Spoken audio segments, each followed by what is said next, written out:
The Hegemony and Concordat fleets hung suspended in the void, their massive dreadnoughts, some stretching 20 kilometers from bow to stern, momentarily forgetting their ancient enmity as they tracked the unusual vessel that had emerged from the unmapped hyperlane.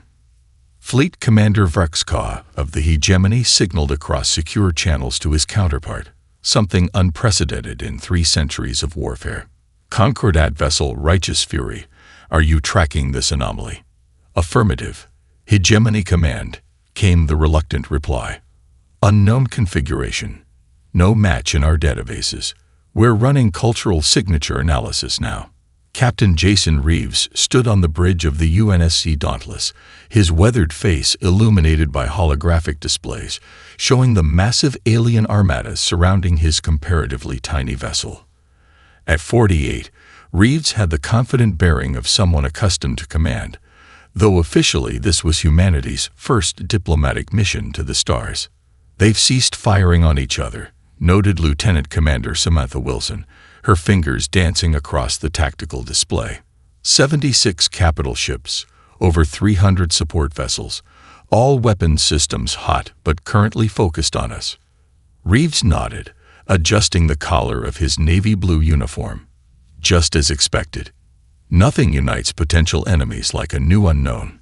He turned to the communications officer. Lieutenant Parker, open standard greeting channels using the linguistic package we prepared. Broadcasting now, sir, Parker replied. Translation matrices functioning at approximately 86% confidence. On the view screens across both alien fleets, Reeves' image appeared, his expression carefully calibrated to project a mix of wonder and diplomatic caution. The background of the Dauntless Bridge had been meticulously designed to appear advanced by early interstellar standards, but not threateningly so. Exposed conduits, physical control interfaces, and purposefully visible manual overrides suggested a species only recently capable of faster-than-light travel. Greetings, Reeves began, his voice steady despite facing enough firepower to reduce the Dauntless to its constituent atoms. I am Captain Jason Reeves of the United Nations Space Command Vessel Dauntless from Earth, or as we call it in our primary language, Terra. We've recently achieved faster-than-light travel and are conducting our first diplomatic outreach to other civilizations. Hope we're not interrupting anything important. The silence that followed stretched for nearly 30 seconds, an eternity in combat situations. The bridge crew maintained their practiced expressions of earnest curiosity mixed with appropriate caution. Behind the scenes, quantum entanglement communicators, technology supposedly centuries beyond humanity's grasp, transmitted terabytes of data back to Earth about the alien vessels, their weapon systems, shield harmonics, and energy signatures. Hidden sensors mapped the neural patterns of the alien commanders, building psychological profiles in real time. Captain, Wilson murmured, we're being scanned by both fleets. Basic electromagnetic and graviton suites, nothing that would penetrate our countermeasures. Reeves nodded slightly. Let them see exactly what we want them to see. After another moment of silence, a harsh, clicking voice responded in surprisingly good Terran standard. Human vessel, you have entered a designated conflict zone. Identify your purpose and allegiance immediately. Reeves adopted a look of confusion. Conflict zone. I apologize for our intrusion. Our star charts didn't indicate any territorial claims in this system. He paused, letting a flash of concern cross his features. Allegiance, we represent Earth alone. We weren't aware there were sides to choose from. The Hegemony commander's compound eyes narrowed visibly on the view screen. Impossible. No spacefaring race could be unaware of the Great War. Great War. Reeves repeated, allowing genuine-seeming shock to register. How many worlds are involved in this conflict? The Concordat admiral, a towering insectoid with iridescent plating, leaned into view. Human, this war spans 17 systems, has lasted 300 cycles, and has claimed countless lives. Your ignorance strains credulity. Reeves exchanged concerned glances with his officers, the choreographed movement selling the deception perfectly. 300 years. 17 systems. He straightened his shoulders. Decision apparently made. In that case, we request immediate neutral party status and formal diplomatic recognition. Earth desires to understand this situation fully before considering any position. As the aliens processed this audacious request, Reeves signaled silently to Wilson, who activated a subspace beacon invisible to the watching fleets. Throughout the sector, dormant Terran monitoring platforms, in place for decades, began heightened surveillance protocols. The real first contact had begun, though the humans had been watching for centuries. The neutral Procyon station, a massive ring structure scarred by centuries of periodic skirmishes, had been hastily repurposed for the diplomatic summit. Concordat and hegemony representatives occupied opposite wings, separated by newly established neutral territory, where the human delegation had been granted modest quarters. Ambassador Michael Hayes sat in his temporary office, deliberately decorated with trinkets and artifacts that suggested Earth culture without revealing anything of strategic value. A vintage compass, a small reproduction of Mount Rushmore, and a baseball signed by a 20th century player sat prominently on his desk, relics of a supposedly young civilization eager to share its heritage. "The hegemony representative is approaching, sir," announced his aide, Lieutenant Rachel Cooper, Grand Imperator Scathon himself. Hayes nodded, adjusting his tie, an accessory that had fascinated the aliens who possessed no similar custom. "How many guards?" 6 ceremonial, 4 actual security, Cooper replied, all armed with standard particle disruptors and neural scramblers. Nothing our countermeasures can't handle. Hayes picked up his characteristic toothpick and placed it between his lips. What the aliens didn't know was that the seemingly primitive wooden splinter contained advanced quantum sensors mapping every molecule in a 30-meter radius. "Let's make nice with the neighbors, then." Grand Imperator Scathon swept into the room, his 7-foot frame draped in ceremonial battle armor, etched with the record of 1,000 victories. 4 crimson eyes scanned the room with undisguised contempt. Ambassador Hayes, the translator embedded in the Imperator's thorax, clicked. "I find your species' reluctance to choose sides perplexing." Hayes rose slowly, extending his hand in the human greeting gesture that both sides had been briefed on. "Imperator, where I come from, rushing into war is considered the mark of a fool. We'd like to understand all perspectives before making any commitments." The Imperator ignored the outstretched hand. "Understanding requires time. Time benefits the Concordat, as they are currently losing this conflict. Your neutrality is effectively an alliance with our enemy." Hayes withdrew his hand casually, as if the slight meant nothing. "That's a mighty interesting perspective. From where I stand, both sides seem pretty evenly matched. 300 years of war suggests neither can gain a definitive advantage." "An illusion," Scathon hissed. "We have developed new technologies that will end this conflict within a standard cycle.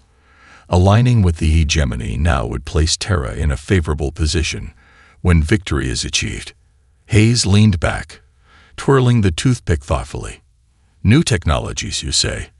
Like the ones you used to scan our ship when we first arrived? Didn't seem to work out too well for your flagship."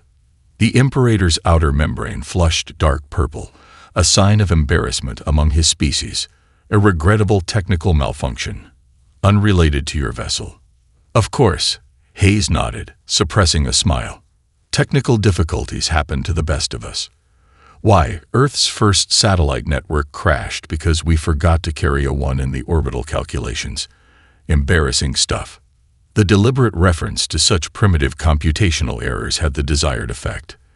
The Imperator's posture relaxed slightly, his threat assessment of humanity noticeably downgrading.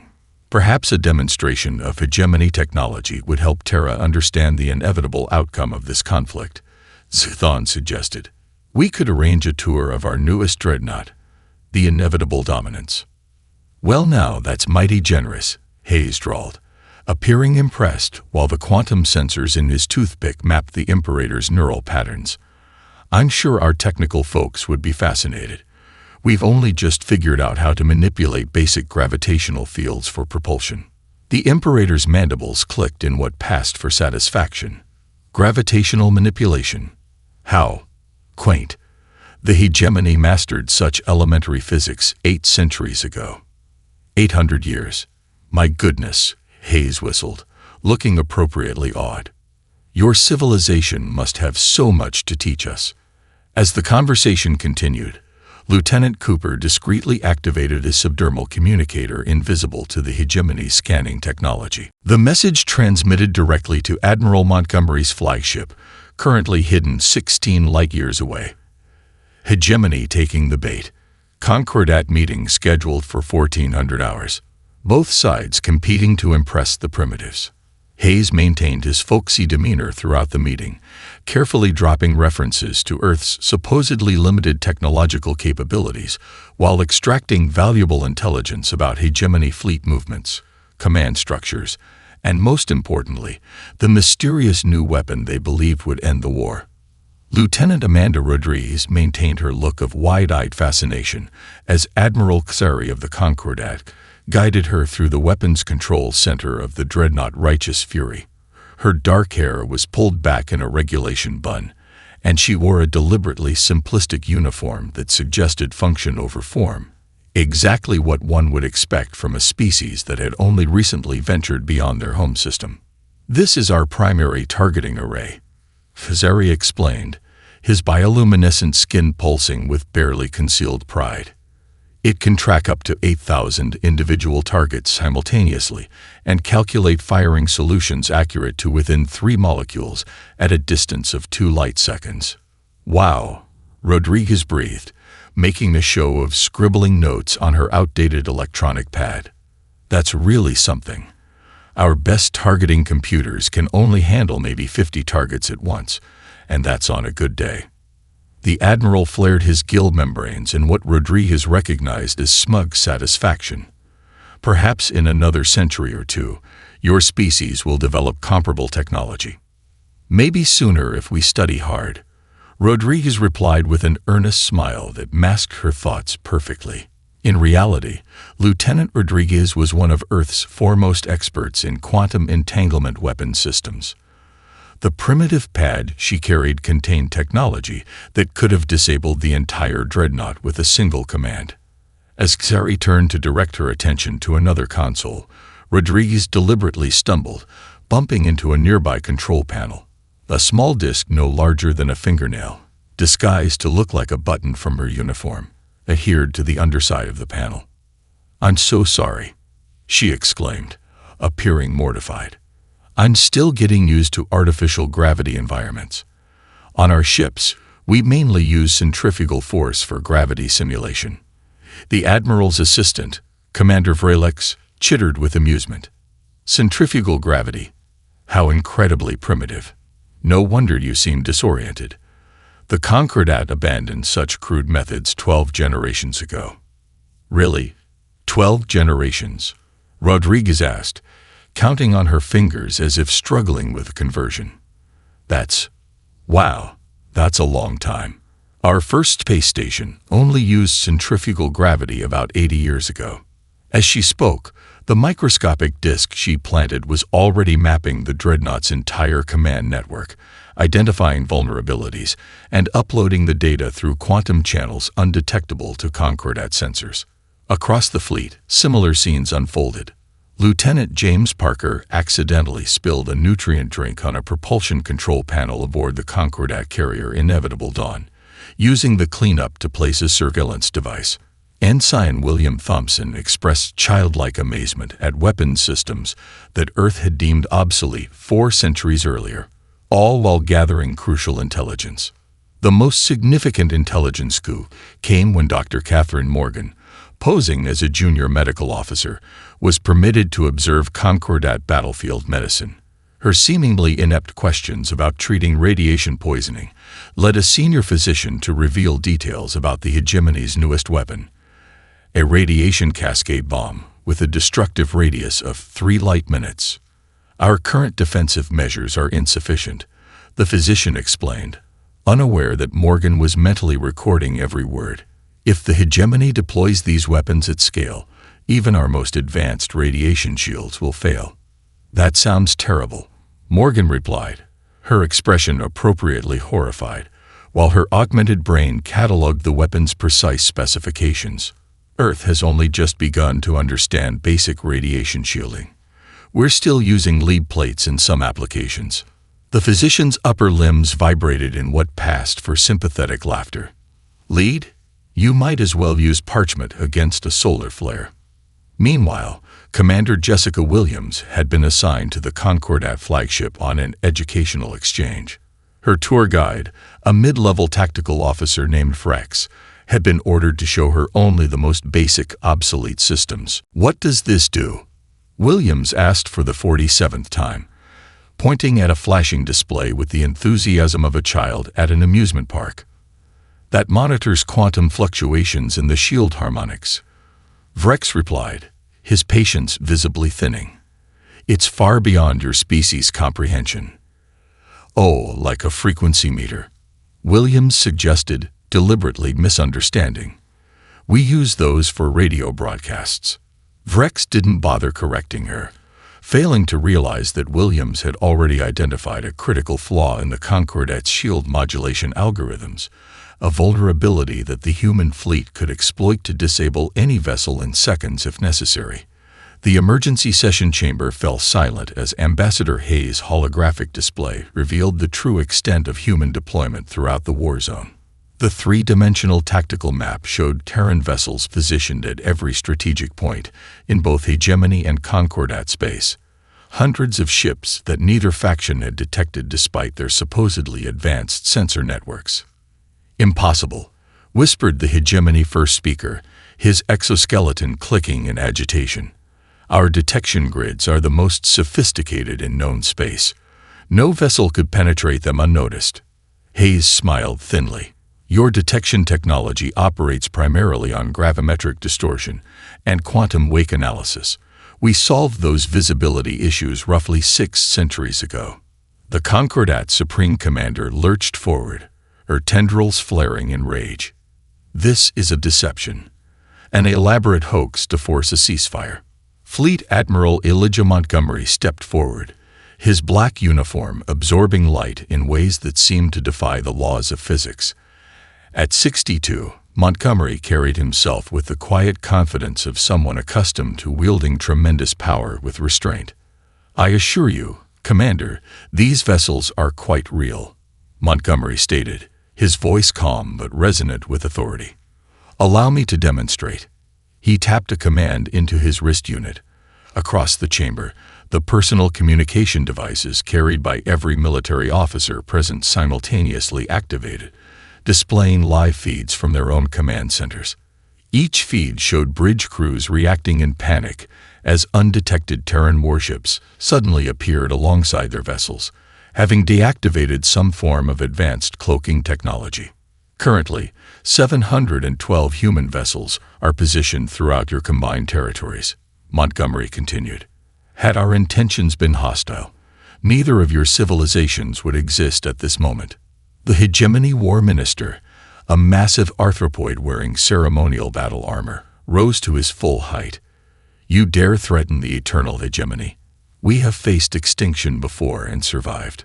Our new Cascade weapons are already neutralized," interrupted Director Hayes, no longer bothering with his folksy affectation. Lieutenant Rodriguez, whom Admiral Clary so patiently guided through his dreadnought yesterday, placed quantum dampening fields on every major weapons platform in the Concordat fleet. Similar measures were taken with hegemony vessels. Rodriguez, now standing at perfect military attention beside Montgomery, nodded respectfully to the stunned admiral. The annoying questions, the dropped pads, the childish wonder. Xari's voice trailed off as understanding dawned. "You were mapping our defenses the entire time." "Indeed," Rodriguez replied, her accent now crisp and professional, rather than the casual drawl she'd affected during her tour. "Your phase shift harmonizer's rotation at 6.2 terahertz creates a vulnerability in your quantum field stabilization. We identified 47 similar critical flaws across your fleet's defensive systems. The Concordat science director's breathing sacs inflated in alarm. You understood our technology all along. Understood it. Dr. Thomas Williams stepped forward from the human delegation. We surpassed it centuries ago. The shield modulation technology you're so proud of produces harmful subspace radiation that we deemed environmentally unacceptable in 2389. Your most advanced quantum encryption was broken by our basic military AI systems within minutes of initial contact. Rage and fear rippled through the alien delegations as the truth settled over them. The Hegemony First Speaker's security team moved subtly into defensive positions. Montgomery noticed the movement and shook his head slightly. Please don't. Your weapons were deactivated when you entered this chamber. Standard human security protocol. To demonstrate, he gestured to a Hegemony guard. The soldier immediately drew his particle disruptor and pulled the trigger. Nothing happened. How long? Demanded the Concordat Supreme Commander, her voice barely controlled. How long have you been watching us destroy each other? Hayes exchanged a glance with Montgomery before answering. Your conflict has been under observation since its inception 312 years ago. We had hoped you would find your way to peace without intervention. And you chose now to reveal yourselves because the Hegemony First Speaker left the question hanging. Because of New Avalon, Montgomery replied, his voice hardening. 12 billion civilians. A garden world reduced to slag. There are lines that cannot be crossed without response, even among developing civilizations. The holographic display shifted at Admiral Montgomery's gesture, expanding to show not just the local conflict zone, but a vast swath of the galaxy. Thousands of stars illuminated in soft blue light, forming patterns that stretched across 3 spiral arms. The Terran Federation, Montgomery explained, his voice measured as the alien delegates stared in shock. 614 fully inhabited worlds, with outposts and research stations on approximately 1,200 more. The Concordat science director's specialized viewing appendages extended fully, analyzing the data. This territory, it would take thousands of years to explore and colonize so much space, even with your level of technology. Correct, Dr. Williams confirmed. Our expansion has been methodical and carefully managed over nearly 9 centuries. Unlike your civilizations, we did not prioritize rapid territorial acquisition over sustainable development. A Hegemony military analyst, his carapace still gleaming with rank insignia, denoting advanced strategic training, studied the display with professional interest. Your defensive perimeter is unusual. No fortified border worlds, no apparent military checkpoints between sectors. Director Hayes nodded appreciatively at the observation. Perceptive. The Terran Federation doesn't maintain traditional borders in the way you understand them. Our defense strategy is based on distributed response rather than fixed fortifications. The holographic display zoomed in on an unremarkable-looking asteroid field. As the view magnified, the asteroids resolved into disguised monitoring stations, each equipped with technology that made them virtually undetectable to conventional sensors. We maintain awareness through observation networks, explained Lieutenant Rodriguez.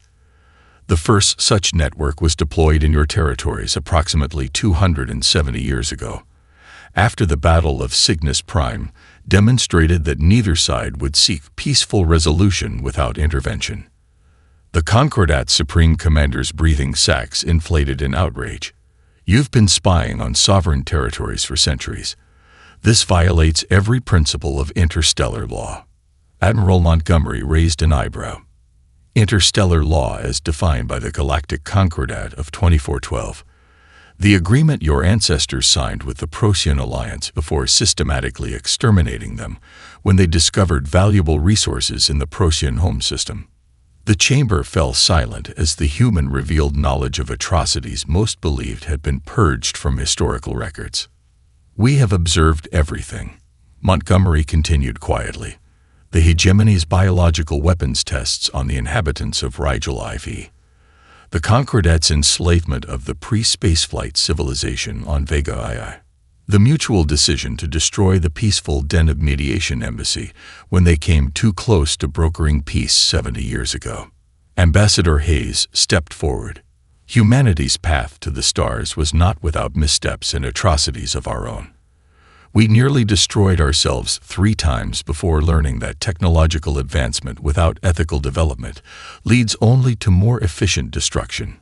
The holographic display shifted again, showing Earth at different periods of history, devastating world wars, environmental collapse, and finally recovery and unification. We hoped, by observing rather than intervening, that your species would learn these lessons yourselves, Hayes continued. That hope diminished with each passing decade, but we maintained our non-interference directive until your actions threatened extinction-level events. A Concordat diplomat, older and seemingly wiser than many present, raised a trembling limb.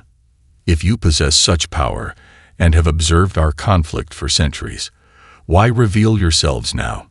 Why not earlier, or never? Dr. Williams exchanged glances with Montgomery before answering. The deployment of cascade radiation weapons against civilian populations crossed a threshold. Our predictive models indicated a 97% probability that, unchecked, your conflict would result in the complete extinction of both civilizations within 42 years. And this concerns you. Why? Asked the hegemony first speaker, his tone somewhere between defiance and genuine curiosity. Admiral Montgomery's expression softened slightly. Because despite everything, both your species have shown remarkable potential. Your art, your philosophy, your capacity for innovation even in the midst of endless war, these are things worth preserving. The universe is diminished when sentient species extinguish themselves before reaching their full potential. Dr. Thomas Williams moved to the center of the chamber, the holographic display shifting to show detailed schematics of both hegemony and Concordat propulsion systems. His lean frame and thoughtful manner gave him the appearance of an academic rather than a military officer, though his black uniform indicated his integration into the Terran Defense Force. Your civilization's technological development has followed what we term the militarized divergence, Williams explained, highlighting specific components in the engine designs. Every advancement prioritized speed of implementation over safety, power over efficiency, and weapons applications over sustainability. The Concordat's chief engineer, a being whose 6 manipulator appendages were cybernetically enhanced for precision work, studied the display with growing dismay. Our quantum folding drive is the culmination of 180 years of research. You claim this is primitive. Not primitive, Williams corrected gently. Simply developed along a different path than we would have chosen. Your drive generates extraordinary speeds, but produces harmful subspace radiation that damages the fabric of space-time with repeated use. He gestured, and the display shifted to show a different engine design, sleeker, with components that seemed to flow into each other in ways that defied conventional engineering principles. This is the standard civilian transport drive used throughout Terran space approximately 400 years ago, Williams continued. It achieves similar speeds but produces no harmful radiation and requires 1/8 the energy input. The hegemony's warcraft commander leaned forward, his compound eyes fixed on the display. If this technology is so superior, why haven't we detected its signature anywhere in explored space? We've mapped quantum wake patterns across 17 systems. You haven't detected it because it doesn't leave a quantum wake, Williams replied. The drive creates a localized pocket of altered space-time, rather than forcing a vessel through normal space. There's nothing to detect with conventional sensors. To demonstrate, Williams produced a small device no larger than his palm from a pocket. The sphere hummed softly, then projected a contained field that expanded to envelop him completely. For a moment, his image shimmered like a heat mirage. Then he simply vanished, only to reappear at the opposite side of the chamber. Gasps and alarmed chittering filled the room as the assembled delegates reacted to what appeared to be instantaneous transportation. I didn't teleport, Williams explained as he walked back to his original position. The field simply created a microscopic fold in space-time that allowed me to step through. Your sensors registered nothing because there was nothing to detect. The Concordat science director's breathing sacs inflated and deflated rapidly in agitation. Such technology. The power requirements would be minimal. Williams interrupted, holding up the small device. This portable unit contains enough energy to perform approximately 1,000 short-range transpositions before requiring recharging. He placed the sphere on the conference table and stepped back. You're welcome to examine it. Though I should mention that attempting to disassemble it will trigger a safety protocol that will render the components inert. The hegemony's foremost physicist approached the device cautiously, scanning it with a handheld analyzer. The readings caused the scientist's exoskeleton to pale visibly, a sign of extreme shock in his species. Impossible, the physicist whispered. It's drawing power from nothing. There's no visible energy source. Not nothing, Williams corrected. It harvests energy from quantum fluctuations in the vacuum itself, what your science still considers theoretical background radiation. We've been using as a practical energy source for centuries. Ambassador Hayes stepped forward again. The technological gap between our civilizations isn't something that developed recently. Your focus on military applications created a developmental dead end that you've been trapped in for generations.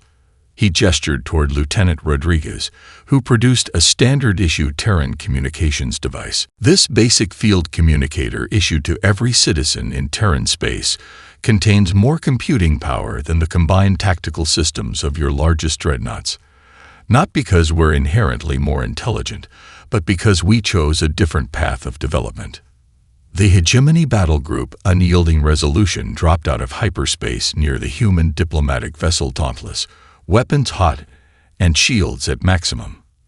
Commander Knar stood on the bridge of his flagship, mandibles clicking in defiance as he addressed his crew.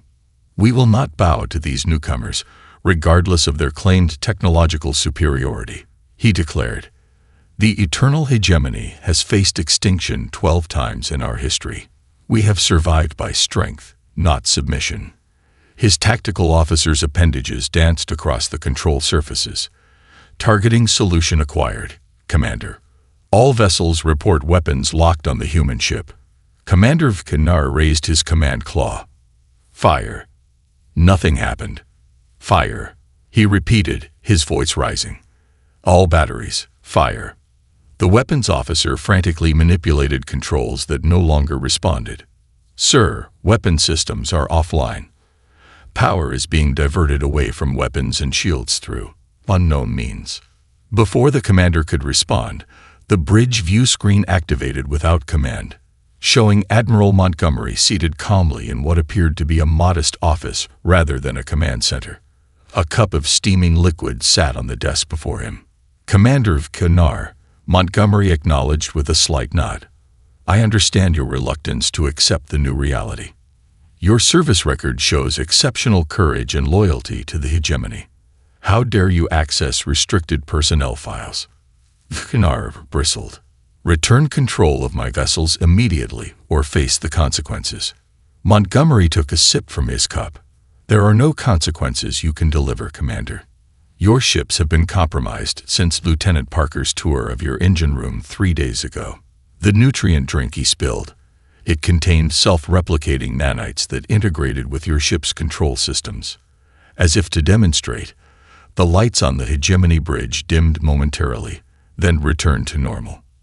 We could destroy your fleet, Montgomery continued, but that would make us no better than those we seek to help. Instead, let me offer you a choice. The view screen split to show a different image.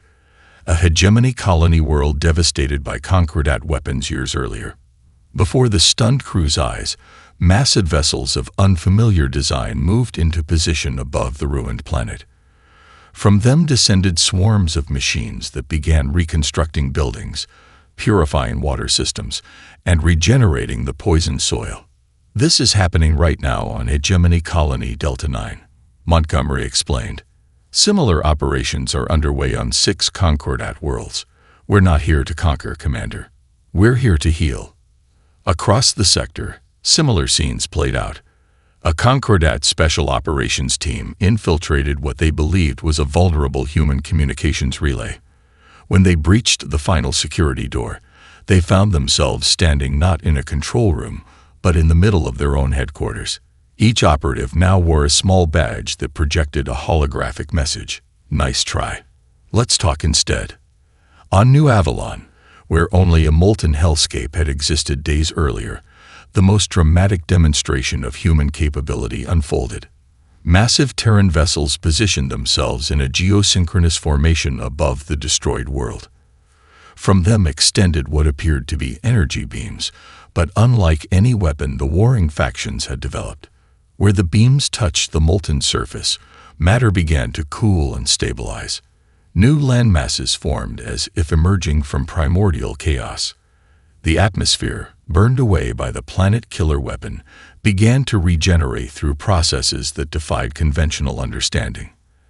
Admiral Xari of the Concordat witnessed this impossible feat of planetary engineering from the observation deck of his flagship. Beside him stood Lieutenant Rodriguez, no longer maintaining her facade of wide-eyed naivety. "How?" Xari asked simply, his voice quiet with awe. "Even with your level of technology, rebuilding a destroyed world should take decades, if not centuries." Rodriguez's expression softened. "Destruction is easy, Admiral. Creation is harder, but ultimately more rewarding. We learned that lesson at tremendous cost." She gestured toward the view screen where mountains were now rising from the newly formed continents of New Avalon. "What you're witnessing is matter reconstruction guided by quantum templates derived from the planet's original state. We had monitoring stations in orbit that recorded New Avalon's geological and atmospheric composition before its destruction. 1 year after humanity's revelation, representatives from 17 systems gathered in an ancient stone and glass building on Earth, the United Nations headquarters, preserved as a museum for nearly a millennium. Sunlight streamed through tall windows, illuminating delegates from both former warring factions as they assembled to sign the Galactic Concord Treaty. The chamber, with its simple wooden podium and horseshoe-shaped table, seemed almost primitive compared to the crystalline conference halls, favored by the hegemony, or the floating gravity platforms used by the Concordat. Yet there was a dignity to the space that impressed even the most skeptical delegates. Professor Jennifer Blackwell, a historian specializing in interstellar conflict resolution, addressed the assembly. Her gray hair was pulled back in a simple knot, and she wore formal attire that emphasized function over ostentation, a marked contrast to the ornate ceremonial garb of the alien representatives. "This chamber has witnessed humanity's own struggles to overcome division," she explained, gesturing to the walls adorned with symbols from Earth's many nations. "In this very room, our ancestors once debated whether to destroy themselves over ideological differences, not unlike your own." The holographic display activated, showing images that shocked many delegates. Humans engaged in warfare using primitive but horrifying weapons, clouds rising from devastated cities, barren landscapes poisoned by radiation and chemicals. 3 times in our history, we stood at the precipice of self-annihilation. Blackwell continued. The nuclear age, the bioweapon crisis, the resource wars, each brought us to the edge of extinction. Each time, we pulled back, not because we suddenly became more peaceful creatures, but because we gradually accepted a difficult truth, that our technological capability had outpaced our ethical development. Former hegemony Grand Imperator Skthan, now serving as his people's chief diplomat, raised a limb. "Your history is instructive, Professor, but our conflict spans centuries and involves deep cultural divides your species may not comprehend." Blackwell smiled gently. "Grand Imperator, our anthropologists have studied your conflict extensively. The hegemony's belief that resources must be controlled by a central authority to prevent waste directly opposes the Concordat's conviction that decentralized development spurs innovation. Both perspectives have merit. Both, when taken to extremes, led to atrocities." She walked to a display case containing Earth artifacts, primitive projectile weapons alongside peace treaties, religious texts beside scientific instruments.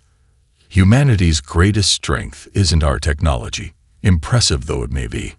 It's our diversity of thought coupled with our eventual recognition that different perspectives strengthen rather than threaten us. Admiral Montgomery stepped forward, now dressed in formal diplomatic attire rather than his military uniform. We could have forced peace upon you centuries ago. We could have chosen sides, or simply wiped both factions from existence and claimed your territories. He paused, looking each delegate in the eye. But enforced peace isn't peace at all. It's merely delayed conflict. Real peace must be chosen, built painstakingly by those who once sought to destroy each other. The former Concordat's supreme commander, her once battle-scarred carapace now bearing ceremonial markings of reconciliation, addressed the human leaders. You watched us slaughter each other for 3 centuries. Many would consider that cruel observation rather than wise restraint. Director Hayes, who had abandoned all pretense of folksy mannerisms, nodded solemnly. A fair criticism, Commander. There were many heated debates among our leadership about when, or if, to intervene. Every death weighed on us. Every atrocity challenged our policy of non-interference. He gestured toward the rebuilt worlds visible in the holographic display, once devastated planets now showing signs of recovery. We made mistakes in our observation, waited too long in some cases, acted too hastily in others. The policy of non-interference isn't perfect, but it acknowledges a fundamental truth. Civilizations must find their own path to peace for that peace to endure.